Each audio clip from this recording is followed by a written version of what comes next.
ये कल का जो इंसिडेंट था वो बहुत ही अनफॉर्चुनेट इंसिडेंट था। हम सबको पता है, हमने पिछले 4 सालों से जो है अपने डिमांड को लेके हम बातचीत भी कर रहे हैं।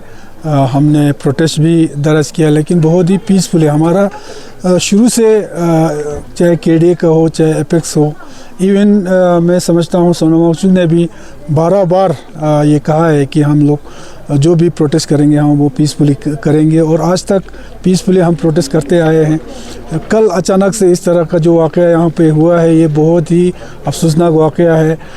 हम कभी नहीं चाहते थे कि इस तरह वाक़या लद्दाख में हो। यहाँ के स्ट्रेटजिक इम्पोर्टेंट को हम जानते हैं, देश का बहुत ही अहम हिस्सा है यहाँ पे। इस जगह को अमन रखना हमारे लिए बहुत ज़रूरी है।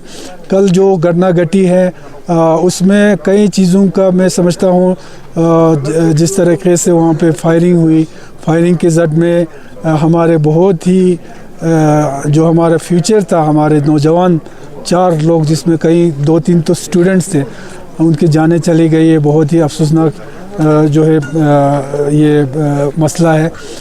इसमें थोड़ा सा संयम से कल ये इसको कंट्रोल करना चाहिए था, लेकिन फायरिंग की मुझे नहीं लगता इतना ज़रूरत था। इस पे भी मैंने गुजारिश किया है, अभी होम मिनिस्ट्री को भी मैं लिखूँगा।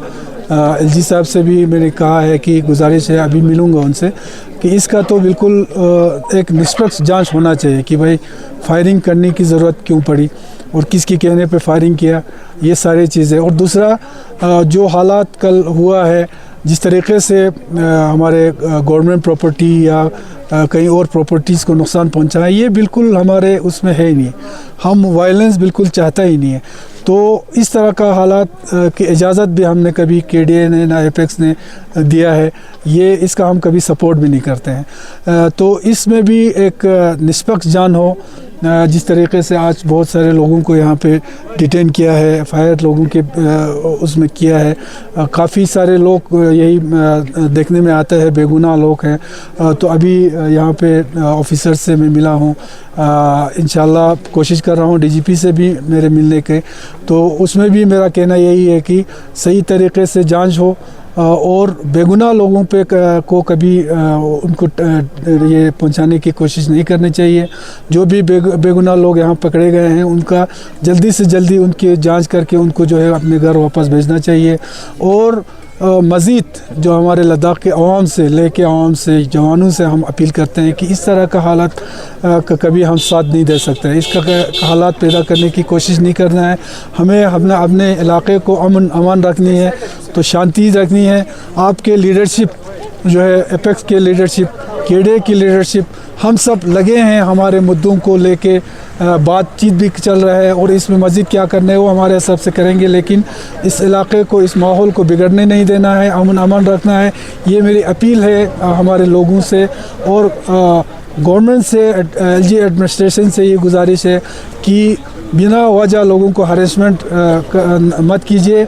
जो भी चीज़ें हैं वो सही तरीके से इसकी जांच हो, और जो लीगली जो कल्प्रिट जो सामने आता है उन्हीं के ऊपर ये करें, बेगुनाह लोगों को हरेसमेंट मत कीजिए। जी, तो सर जैसे गवर्नमेंट ऑफ इंडिया ने सीधा सोनम वांगचुक पे ये सारे ब्लेम डाल दिया है, उनके वजह से प्रोवोकेशन हुआ है और इस वजह से ये दंगा जो कल देखा गया है उन्हीं की वजह से, तो उस पर क्या कहेंगे आप? प्रोवोकेशन कभी कहीं किसी जगह पे भी ना एपेक्स की लीडरशिप, ना केडीए की लीडरशिप, ना सोनम वांगचुक की, मैं दावे के साथ कहता हूँ आज तक जितने भी उसने मीडिया बाइट दिया है उसमें आप देखिए कहीं पे भी, बल्कि वो तो हमेशा ये कह रहा है कि जो गांधी का जो रास्ता है उसको अपनाना है और पीसफुली प्रोटेस्ट, अपने आप को अजाब में डाल के उन्होंने हमेशा अपना प्रोटेस्ट दर्ज किया है।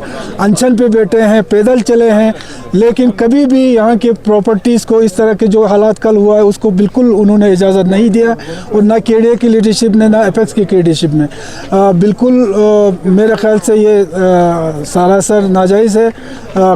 जो सोनम वांगचुक का कोई इंटेंशन ऐसा नहीं था कि इस तरह का माहौल ख़राब करे। वो बहुत ही पीसफुली लद्दाख के मुद्दों को लेकर केडीए एपेक्स के सपोर्ट में वो अपने अनशन पे बैठे थे। पीसफुली बैठे थे और कभी हम नहीं चाहते इस तरह हालात जो है लद्दाख में पैदा हो। और दूसरी बात, अभी मैं हॉस्पिटल में देख के आया हूँ, तकरीबन 7-8 जो है पेशेंट कल जो एडमिट किया, बहुत ही क्रिटिकल हालत में उनको एडमिट किया गया था। उसमें से एक को शिफ्ट करना पड़ा, एम्स हॉस्पिटल पहुंचा है शायद वो। दूसरे जो 5-6-7 उसमें थे, 2 दिन बहुत ही क्रिटिकल था, लेकिन उनको शिफ्ट करने में भी बहुत मुश्किलात आ रहे थे। तो मैं सलाम करता हूं हमारे SNM के जो डॉक्टर्स हैं, उन्होंने बहुत ही जो एक डिसीजन कल लिया, उन्होंने रिस्क पे उन्होंने डिसीजन लिया कि वो अपने आप जो है इनका ऑपरेशन यहीं पे करेंगे और बहुत ही सक्सेसफुल ऑपरेशन करके आज तकरीबन तमाम पेशेंट वो स्टेबल है, बल्कि रिकवरी में काफ़ी वो तेज़ी आ रहा है उनके। तो मैं उन डॉक्टर्स को मैं सलाम करता हूँ, उनका सराहना करता हूँ। मेरे पास शब्द नहीं है उनको शुक्रिया अदा करने का। बाकी इंशाल्लाह हम सब की अपील है हमारे लद्दाख के, ख़ासकर हमें मालूम है कि पिछले 4 साल में जो जिस तरह का हालात, बेरोज़गारी का हालात जो हमारे लद्दाख में है, उस वजह से हमारे यूथ बहुत परेशान है, फ्रस्ट्रेट है। लेकिन फ्रस्ट्रेशन का शिकार होकर इस तरह का हालत कभी हमने पैदा नहीं करना है, क्योंकि अगर इस तरह का हालत पैदा करे तो बाकी जगहों और हमारे में कोई फ़र्क नहीं रहता है। कश्मीर और हम लद्दाख में फ़र्क नहीं रहेगा।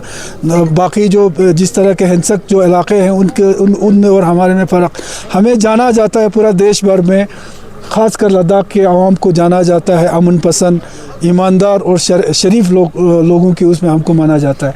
तो इस चीज़ को भी हमने बरकरार रखना है। तो पूरे लद्दाख के आवाम से ये अपील है कि जो कल हुआ उस तरह का चीज़ें बिल्कुल नहीं होना चाहिए। बिल्कुल शांति से अमन के साथ जो है आप लोग बैठना चाहिए। आपके अपने लीडरशिप के ऊपर भरोसा रखना चाहिए। इंशाल्लाह आने वाले दिनों में MHA ने भी जो टॉक्स के लिए डेट निकाला है और डेट से पहले भी हमारे लीडरशिप के साथ वो लोग बातचीत कर रहा है।